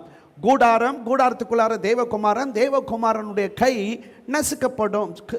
தேவகுமாரன் நசுக்கப்படுவார். எப்படி நசுக்கப்படுவார்? ஐந்தாவது எழுத்து யோட். யோட் அப்படின்னா கை. யோட் அப்படின்னா கை. அப்படின்னா தேவகுமாரனுடைய கை நசுக்கப்படும் அப்படிங்கிறத நம்ம புரிந்து கொள்ளலாம். அண்ட் ஆறாவது எழுத்து டவ். டவ் அப்படின்னு சொன்னா சிலுவை. டவ் அப்படின்னா சிலுவை.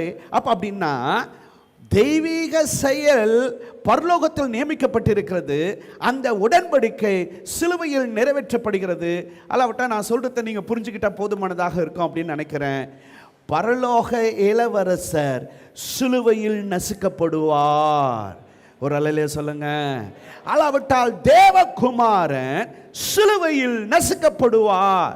அல்லாவிட்டா இன்னும் தெளிவா சொல்லணும்னா, ஆண்டவராகிய இயேசு கிறிஸ்து சிலுவையில் நசுக்கப்படுவார். ஆட்டுக்குட்டியானவர் சிலுவையில் நசுக்கப்படுவார். அப்ப அப்படின்னா எனக்கு பதில் சொல்லுங்க, எப்பொழுது ஆண்டவர் இயேசு கிறிஸ்து சிலுவையில் அறையப்பட்டார்? ஆதியிலே. ஒரு அல்லேலூயா சொல்லிடுங்க. ஹல்லேலூயா, ஹல்லேலூயா. எதற்காக அப்படின்னா, மனிதனுக்கு பாவ மன்னிப்பாகிய ரட்சிப்பை கொடுப்பதற்காக ஆண்டவர் இயேசு கிறிஸ்து சிலுவையிலே மரிப்பார். அப்போ மனிதனுடைய ரட்சிப்புக்காக கவனிக்கணும், மனிதனுடைய பாவத்திலிருந்து ரட்சிப்பதற்காக ஆண்டவர் இயேசு கிறிஸ்து சிலுவையிலே மரிப்பார் அப்படிங்கிறத நம்ம பார்க்கிறோம்.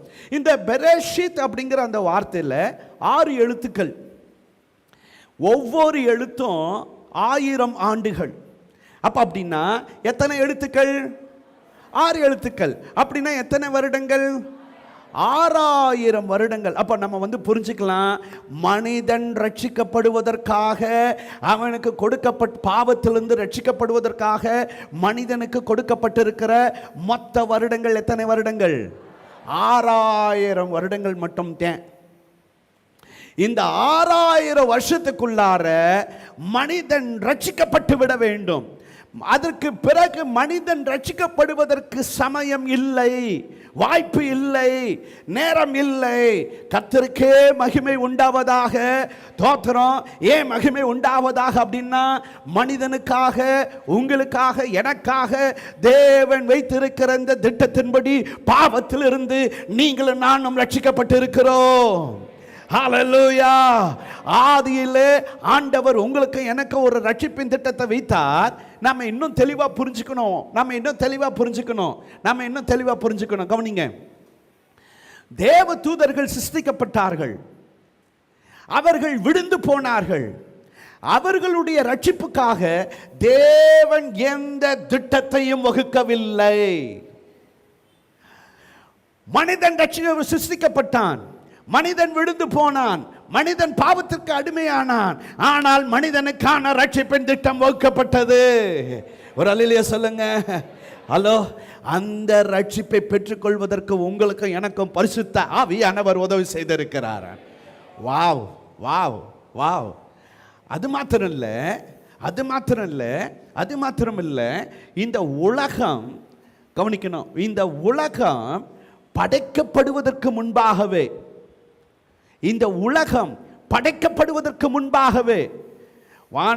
வானத்தை படைப்பேன், பூமியை படைப்பேன், மனிதனை படைப்பேன், மனிதனை ஏதேன் தோட்டத்தில் வைப்பேன், இந்த மனிதன் பாவத்தில் விழுந்து போவான், அடிமையாவான் அப்படிங்கிறத ஏற்கனவே ஆண்டவர் அறிந்து மனிதன் உண்டாவதற்கு முன்பாகவே மனிதனுக்கான ரட்சிப்பின் வழிகள், திட்டங்கள் தேவனால் வகுக்கப்பட்டது.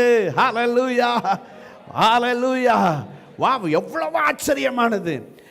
மனிதன் சிருஷ்டிக்கப்படுவதற்கு முன்பாகவே மனிதனுக்கான ரட்சிப்பின் திட்டம் வகுக்கப்பட்டிருக்கிறது. நீங்களும்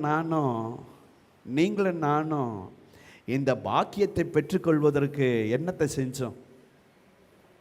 அளவிட்டா இப்படி கேட்கலான்னு நினைக்கிறேன். என்னத்தை? எவ்வளவு பெரிய பாக்கியம். ஹல்லேலூயா. எவ்வளவு பெரிய பாக்கியம். ஹலோ. உலகத்தையும் வானத்தையும் பூமியையும் படைப்பதற்கு முன்பாகவே எனக்கான ரட்சிப்பின் திட்டம் வகுக்கப்பட்டது. தோத்திரம். அந்த ரட்சிப்பின் திட்டத்தில் பரிசுத்த ஆவியானவர் என்னை கொண்டு போய் உட்கார வச்சிருக்கிறார். எவ்வளவு பெரிய பாக்கியம். சரி, இப்போ இங்கே வருவோம். ஆக மனிதனுக்கான ரட்சிப்பின் திட்டம் 6000 வருடம் தான். அதற்குள்ளாக மனிதன் ரட்சிக்கப்பட வேண்டும். ஓகே. ஏன்னா 7வது 1000 ஆண்டு எந்த விதமான ரத்தம் சிந்துதலும் இல்லை. ரத்தம் சிந்துதல் இல்லாமல் பாவ மன்னிப்பு இல்லை. அப்போ பாவ மன்னிப்பு உண்டாகணும் அப்படின்னு சொன்னால் ரத்தம் சிந்துதல் இருக்க வேண்டும்.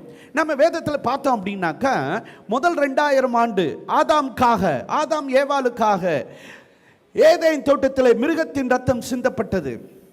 2வது 2000 ஆண்டு மனிதனுடைய பாவத்திற்காக பழைய ஏற்பாட்டில் ஆற்றின் ரத்தம் சிந்தப்பட்டது. 3வது 1000 ஆண்டு மனிதனுடைய பாவத்திற்காக ஆண்டவர் இயேசு கிறிஸ்துவுடைய ரத்தம் சிந்தப்பட்டது. இதுக்கப்புறம் எந்த ரத்தமும் சிந்தப்பட போவதில்லை. ரத்தம் சிந்துதல் இல்லாமல் பாவ மன்னிப்பு இல்லை. ஆகவே இந்த 6000 ஆண்டிலே ஒருவர் ரட்சிக்கப்படுவான் என்றால் அது ஒரு மிகப்பெரிய ஒரு பாக்கியம், அது ஒரு ஆசீர்வாதம். அந்த பாக்கியத்தையும் ஆசீர்வாதத்தையும் அனுபவத்தையும் பெற்றுக்கொள்வதற்கு ஆண்டவர் உங்களுக்கு எனக்கும் அனுக்கிரகம் செய்திருக்கிறார். ஹல்லேலூயா. சரி, ஆசாரியர்கள் அப்படின்னு சொல்லி நம்ம பார்த்தோம் அப்படின்னா, ரத்தம் சிந்துதல் இருக்கு அப்படின்னா, பலி இருக்கு அப்படின்னா, ஆசாரியன் இருக்கிறார். ஓகே. முதல் 2000 ஆண்டு மெல்கிசேடேக் ஆசாரியனாக இருந்தார். 2வது 1000 ஆண்டு ஆரோன் ஆசாரியனாக இருந்தார், பிரதான ஆசாரியனாக. 3வது 2000 ஆண்டு ஆண்டவராக இயேசு கிறிஸ்து நமக்காக பிரதான ஆசாரியராக இருக்கிறார். ஹல்லேலூயா. இங்கே இன்னொரு காரியத்தை நம்ம புரிஞ்சுக்கணும். ஒரு மனிதனுடைய பாவம் மன்னிக்கப்படணும் அப்படின்னா அவனுக்காக ஒரு மிருகம் பலி செலுத்தப்படணும். அந்த மிருகத்தின் ரத்தத்தை பிரதான ஆசாரியன் மகா பரிசுத்த ஸ்தலத்திற்குள்ளார கொண்டு போய் கிருபாசன தண்டையில் கொண்டு போய் அதை தெளிக்க வேண்டும், அதை வைக்க வேண்டும். கவனிக்கணும். மெல்கிசேதேக் ஆரோன், அதுக்கு பிறகு வந்த பிரதான ஆசாரியர்கள் எல்லாருமே வந்து ஏதோ ஒரு மிருகத்துடைய ரத்தத்தை அவர்கள் வெட்டி அந்த ரத்தத்தை சிந்தி அந்த ரத்தத்தை மகா பரிசுத்த ஸ்தலத்திற்குள் கொண்டு போய் அங்கே இருக்கிற கிருபாசன தண்டிலே தெளித்தார்கள். ஹல்லேலூயா. ஆனால் நம்முடைய ஆண்டவராகிய இயேசு கிறிஸ்துவோ ஹல்லேலூயா அவருடைய சொந்த ரத்தத்தையே சிந்தி ஹல்லேலூயா உனக்காக, நமக்காக, உங்களுக்காக, எனக்காக அவருடைய ரத்தத்தை மகா பரிசுத்த ஸ்தலத்திற்குள்ளார கொண்டு போய் கிருபாசன தண்டையிலே தெளித்திருக்கிறார். மற்றவர்கள், மற்ற பிரதான ஆசாரியர்கள் மற்ற மிருகத்துடைய ரத்தத்தை கொண்டு போனார்கள். ஆனால் இயேசுவோ அவருடைய ரத்தத்தையே நமக்காக கொண்டு போனார். ஹல்லேலூயா. அவருடைய ரத்தம் நமக்காக பரிந்து பேசிக் கொண்டிருக்கிறது. அதே மாதிரி நம்ம வேதத்தில் பார்த்தோம் அப்படின்னு சொன்னால், எடுத்துக்கொள்ளப்படுதல் முதல் 2000 வருஷம் ஏனோக்கு எடுத்துக்கொள்ளப்படுகிறார். ரெண்டாவது 2000 வருஷம் எலியா எடுத்துக்கொள்ளப்படுகிறார். மூன்றாவது 2000 வருஷம் ஆண்டவர் இயேசு கிறிஸ்து எடுத்துக்கொள்ளப்படுகிறார். அண்ட் சபையும் எடுத்துக்கொள்ளப்பட போகிறது. ஹல்லேலூயா. சொல்லுங்க, ஒரு அல்லேலூயா சொல்லிடுங்க. ஹல்லேலூயா. ஆக மொத்தம் மனிதர்கள் இந்த உலகத்தில் பிறப்பு மரணம் எத்தனை வருடங்கள் இருக்க போகிறது? 6000 வருடங்கள். மனிதனுடைய ரட்சிப்புக்கான மொத்த காலகட்டங்கள் எவ்வளவு? 6000 வருடங்கள். இந்த உலகம் எவ்வளவு வருடங்கள் இருக்க போகிறது? 7000 வருடங்கள். அப்போ ஒரு 1000 துண்டு விடுது இல்லைங்களா? அது என்ன கதைங்க? 1000 வருட ஆளுகை. அந்த 1000 வருட ஆளுகையில் மனிதனுக்கு ரட்சிப்பின் திட்டம் கிடையாது. எந்த மனிதனும் ரட்சிக்கப்பட முடியாது. சரி, அப்படின்னா இப்போ நமக்கு ஒரு கேள்வி எழும்புது, 6000 வருஷம் இன்னும் முடியலையா?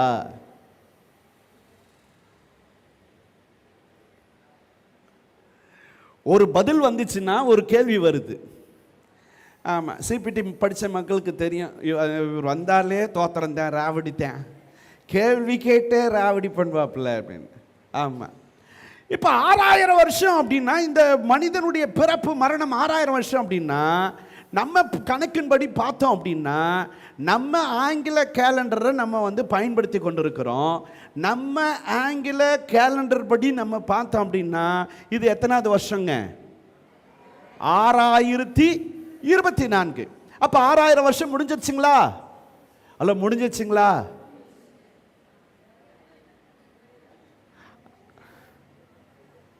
முடியலைங்களா? முடிஞ்சிருச்சுங்களா? தெரியா? வா, செம்ம செம்ம அற்புதமான பதில். ஓகே, ஆங்கில கேலண்டர் வந்து இந்த நாம வந்து இப்பொழுது பயன்படுத்தி கொண்டிருக்கிற கேலண்டர் வந்து ஆங்கில கேலண்டரை வந்து நாம் வந்து பயன்படுத்தி கொண்டிருக்கிறோம். சிலர் வந்து தமிழ் நாள் காட்டியையும் பயன்படுத்தி கொண்டிருக்கிறாங்க.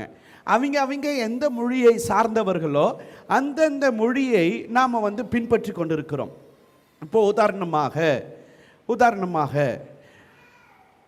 77 கேலண்டர், அங்கீகரிக்கப்பட்ட கேலண்டர்ஸ் வந்து இந்த உலகத்தில் இருக்கு. இந்த உலகத்தில் மொத்தம் 77 கேலண்டர்ஸ் வந்து இருக்கிறது. அப்படி நம்ம வந்து பார்த்தோம் அப்படின்னா, இப்போ உங்களுக்கு ஸ்க்ரீனில் வந்து ஒவ்வொரு நாட்டினுடைய வருஷம் வந்து இப்போ அவங்க எத்தனாவது வருஷத்தில் இருக்கிறாவ அப்படிங்கிறது உங்களுக்கு போட்டிருக்கோம். இப்போ தமிழ் வந்து இது எத்தனாவது வருஷங்க? 5123. நம்ம 6000 போயிட்டுங்களா? நம்ம இன்னும் போகலை. ஓகே, அதே அசிரிய கேலண்டர் வந்து இது எத்தனாவது வருஷங்க? அப்போ அப்படின்னா இதில் ரொம்ப குறைவாக இருக்கிறது வந்து எது அப்படின்னா, ஈரான் கேலண்டர் தான் வந்து ரொம்ப குறைவாக இருக்குது. 1401. அதிகமாக இருக்கிறது வந்து அசிரிய கேலண்டர். அப்போ அப்படின்னா இதில் வந்து நம்ம வந்து எதை எடுத்துக்கொள்வது, நாம் எதை பார்ப்பது அப்படின்னா, கட்டாயமாக ஐயா சொன்னது உண்மை, நாம் பார்க்க வேண்டியது எபிரேய கேலண்டர், எபிரேய நாள்காட்டி. அப்போ அப்படின்னா இது இப்போ இன்னைக்கு நாம் இருக்கிறோமே இந்த வருஷம் எபிரேயர்களுக்கு எந்த வருஷம், எந்த மாதம், என்ன தேதி அப்படிங்கிறத நம்ம பார்த்தோம் அப்படின்னா, ஆங்கில கேலண்டர் படி நாம் இருப்பது 24ஆம் தேதி 10ஆம் மாதம் 6024. 6024. எபிரேய கேலண்டரில் இது என்ன தேதி அப்படின்னு பார்த்தீங்கன்னா, இன்றைக்கி தேதி 10 7ஆம் மாதம் எத்தனாவது வருஷம் அப்படின்னு பார்த்தீங்கன்னா 5784.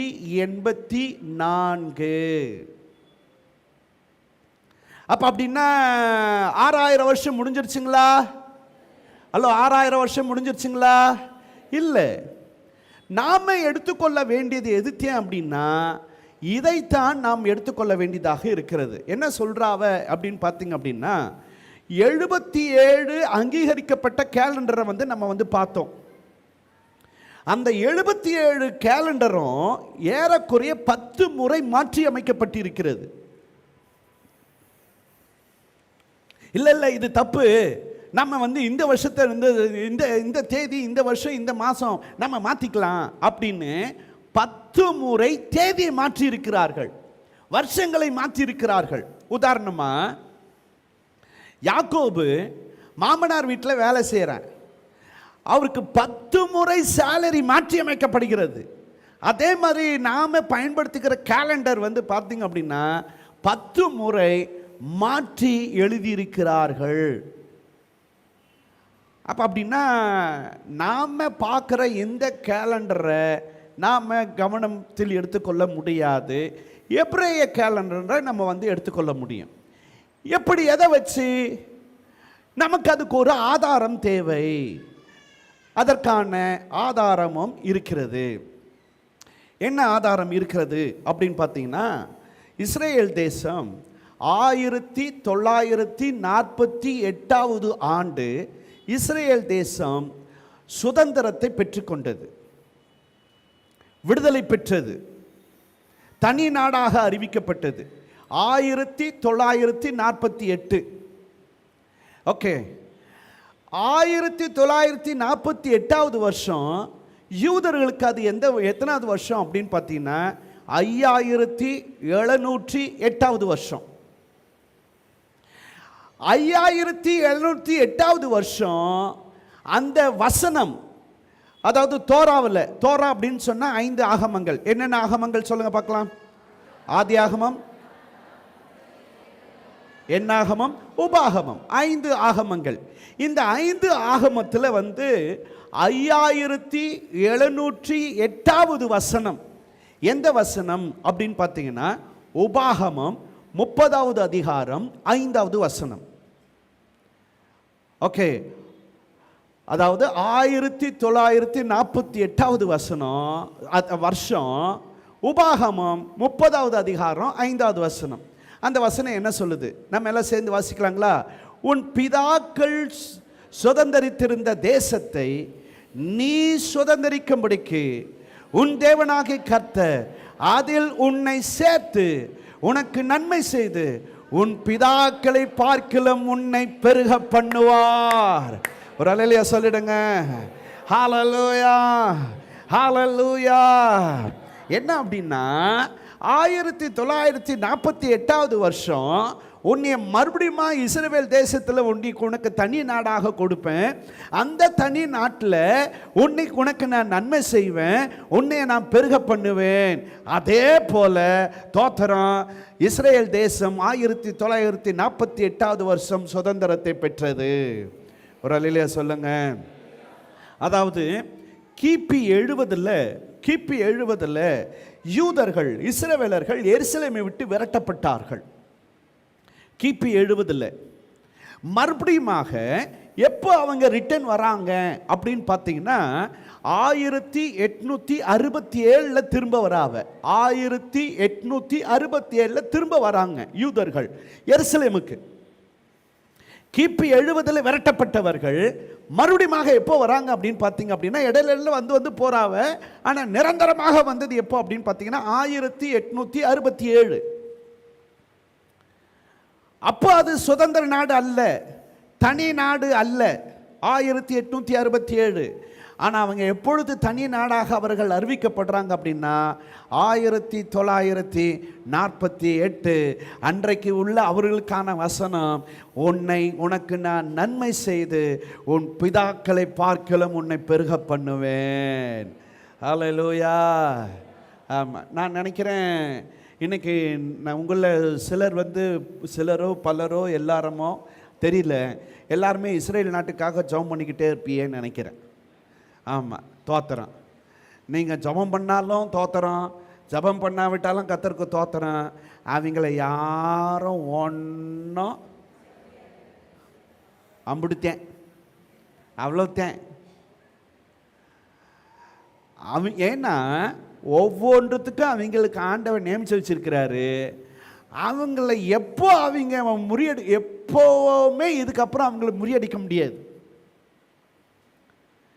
எந்த கொம்பனாலும் ரலையில சொல்லிடுங்க, எத்தனை பேர் வேணாலும் வாங்க, எவ்வளோ பேர் வேணாலும் வாங்க, எப்படி வேணாலும் வாங்க, எதுக்காக வேணாலும் வாங்க, ஆனால் ஒன்றும் முடியாது. Very simple. ஆதியாகமம் 14வது அதிகாரம் அப்படியே வச்சுக்கணுங்க. ஆதியாகமம் 14வது அதிகாரம். A1 ராஜாக்கள், B2 ராஜாக்கள். நான் பேர் வச்சுருக்கேன், ஓகே, இது என் பேர், ஓகே. இது பைபிளில் தேடாதியே, A1 ராஜாக்கள் எங்கே இருக்குது அப்படின்னு தேடாதியே, தேடினா கிடைக்காது, ஓகே. B2 ராஜாக்கள் கிடைக்காது. A1 ராஜாக்கள், B2 ராஜாக்கள். A1 ராஜாக்கள் 4 பேர், B2 ராஜாக்கள் 5 பேர், ஓகே. இந்த B2 ராஜாக்கள் இருக்கிற இடத்துல தான் லோத்து இருக்கிறார். A1 ராஜாக்கள் 4 பேர், இந்த B2 ராஜாக்கள் 5 பேரோட யுத்தம் பண்ணி அவங்கள எல்லாத்தையும் கொள்ளடிச்சிட்டு போயிடுறாவ. இப்போ மொத்தம் எத்தனை நாடுகள்? ஹலோ, இப்போ மொத்தம் எத்தனை நாடுகள்? 9 நாடுகள், ஓகே. கவனிங்க, 9 நாட்டினுடைய இராணுவம், கவனிக்கணும், 9 நாட்டினுடைய இராணுவம். A1 ராஜாக்கள் 4, B2 ராஜாக்கள் 5. அப்போ இந்த 9 நாட்டுடைய இராணுவம், இந்த இராணுவத்தை வீழ்த்தணும் அப்படின்னா, இந்த இராணுவத்தை அடிக்கணும் அப்படின்னா எவ்வளோ பேர் தேவை?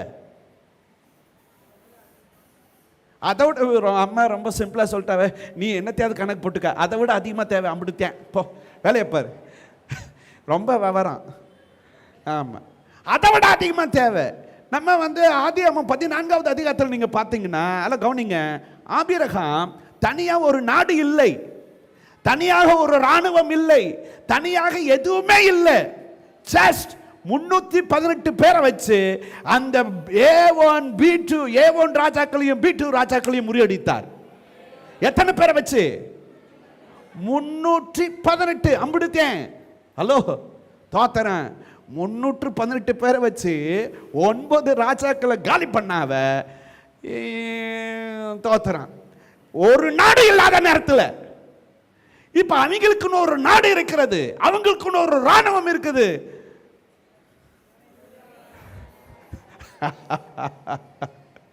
ஹலோ, கவனிங்க, இதே போலத்தான் கர்த்தருடைய பிள்ளைகளையும் யாரும் ஒண்ணுமே பண்ண முடியாது. ஹல்லேலூயா. உன் பக்கத்தில் 1000 பேரும், உன் வலது பரிசத்தில் 10000 பேர் விழுந்தாலும் அது உன்னை அணுகாது, அது உங்களை சேதப்படுத்தாது. தோத்திரம். ஏன்னா கர்த்தர் கூட இருக்கிறார். அம்பிடுத்தேன், அவ்வளோத்தேன். சரி, இப்போ நம்ம கதைக்கு வருவோம். அப்போ அப்படின்னு பார்த்தோம் அப்படின்னா, மிக சரியாக யாருடைய கேலண்டர் அப்படியே இருக்கு அப்படின்னு நம்ம பார்த்தோம் அப்படின்னா, யூதர்களுடைய கேலண்டர் அப்படியே இருக்கு. அப்ப அப்படின்னா இது எத்தனாவது வருஷம்? தோத்திரம். ரொம்ப விவரமா தான் இருக்கீங்க. Super super super. இப்போ அப்படின்னா 6000 வருஷம் முடிஞ்சிடுச்சுங்களா? 6000 வருஷம் முடிஞ்சிடுச்சுங்களா? முடியல. அல்ல, கவனிங்க. இப்போ இது எத்தனாவது வருஷம் அப்படின்னு இப்போ உங்களுக்கு தெரிஞ்சிருச்சு.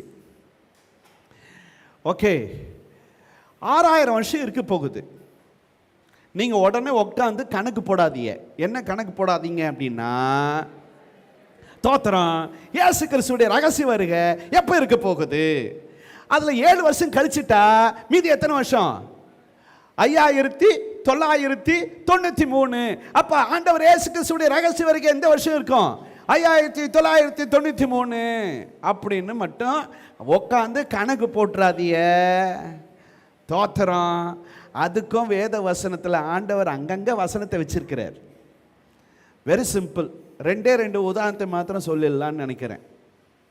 யோசுவா யுத்தத்திற்கு செஞ்சுட்டு இருக்கும் போது சூரியன் தரித்து நின்றது. நீங்க நினைக்கிறீங்க ஒரு நாள் அப்படிங்கிறது, இது உங்க கணக்கு. ஒரு நாள் அப்படிங்கிறது உங்க கணக்கு. ஆனா அது எத்தனை நாட்கள்? தோத்திரம். ஓகே. அடுத்தது எசேக்கியா ராஜாவுக்கு பாகை பின்னிட்டு போனது. தோத்திரம். எவ்வளவு நேரம்? தோத்திரம்.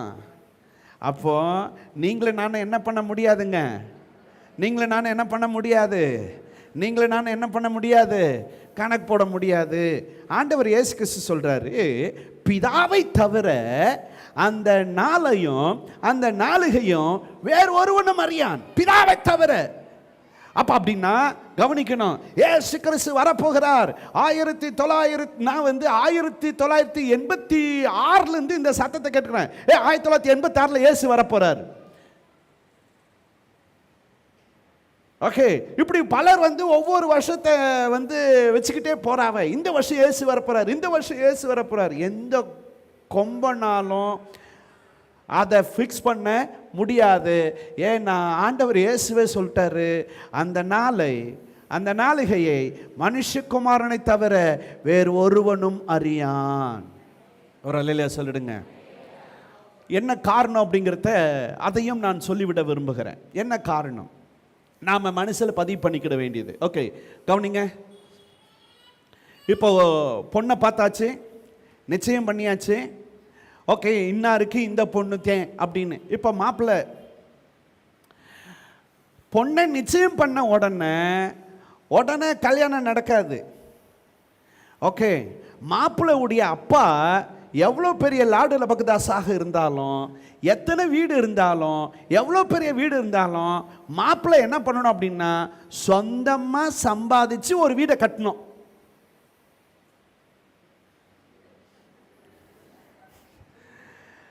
சொந்தமாக வீடை கட்டினாத்தேன் கல்யாணம்னா நம்மள எத்தனை பேருக்கு கல்யாணம் ஆயிருக்குன்னு தெரியல.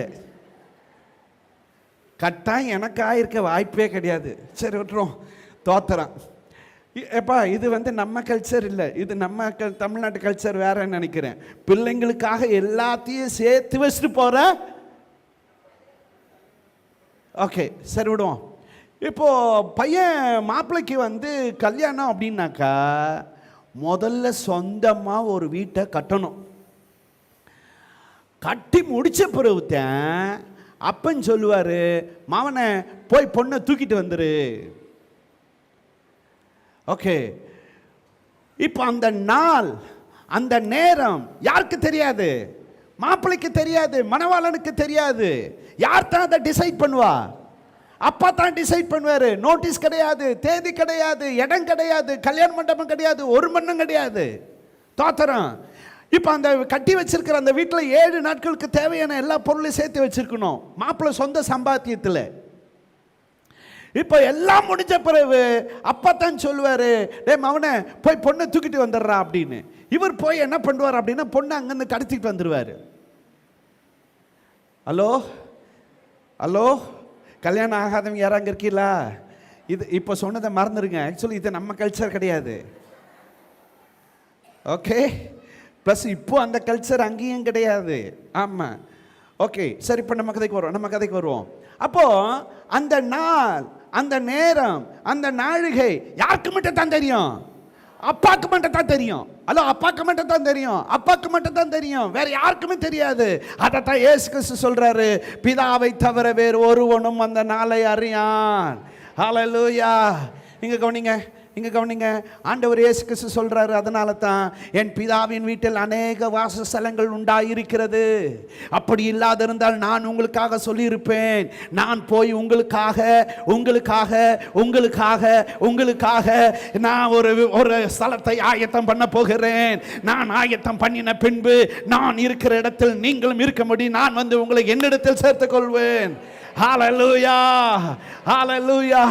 எப்படி மாப்பிள்ளை சொந்தமா வீட்டை கட்டணுமோ அதே மாதிரி மணவாளன் இயேசு கிறிஸ்து நமக்காக வீட்டை கட்டி கொண்டிருக்கிறார். ஒரு ஸ்தலத்தை ஆயத்தம் பண்ணி கொண்டிருக்கிறார். பிதாவாகிய தேவன் ஒரு நாள் சொல்வாரு, தோத்திரம் மாப்பிள்ளை.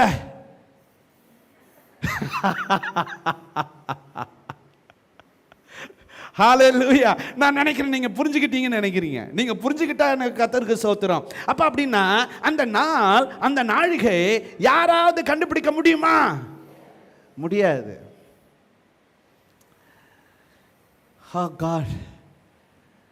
ஸ்தோத்திரம். சரி, நம்ம கதைக்கு வந்துருவோம். நம்ம 2 கேள்விக்கு பதில் நம்ம வந்து பார்த்துருக்கிறோம். நம்பர் 1, எவ்வளவு வருடங்கள் இந்த உலகம் இருக்க போகிறது? நம்பர் 2, எவ்வளவு வருடங்கள் மனிதனுடைய பிறப்பு இறப்பு இருக்க போகிறது? எவ்வளவு வருடங்கள் மனிதனுக்கான ரட்சிப்பின் திட்டம் இருக்கிறது அப்படிங்கிறது.